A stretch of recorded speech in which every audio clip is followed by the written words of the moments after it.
আহমেদাবাদের নরেন্দ্র মোদী স্টেডিয়ামে দক্ষিণ আফ্রিকার বিপক্ষে ৭৬ রানের পরাজয়ের ফলে সেমিফাইনালের পথের সমীকরণ কঠিন হয়ে পড়ছে ভারতের সামনে।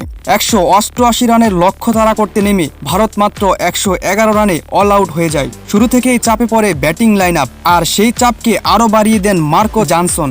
৪ উইকেট নিয়ে ম্যাচের নিয়ন্ত্রণ পুরোপুরি দক্ষিণ আফ্রিকার দিকে নিয়ে যান তিনি। এই বড় ব্যবধানে হার ভারতের জন্য শুধু একটি ম্যাচেই হার নয়, নেট রান রেটেও বড় ধাক্কা। -3.800 নেট রান রেট নিয়ে এখন তারা গ্রুপ পর্বে সবচেয়ে পিছিয়ে।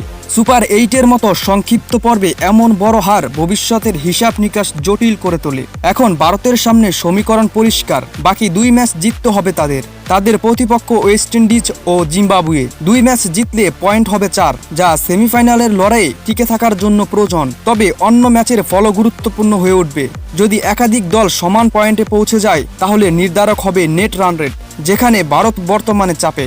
সব মিলিয়ে ভারতের সামনে এখন চ্যালেঞ্জ শুধু ম্যাচ জেতা নয়, বড় ব্যবধানে জেতা, কারণ সুপার 8-এর লড়াইয়ে প্রতিটি রানই হতে পারে সেমিফাইনালের টিকিট নির্ধারণের মূল।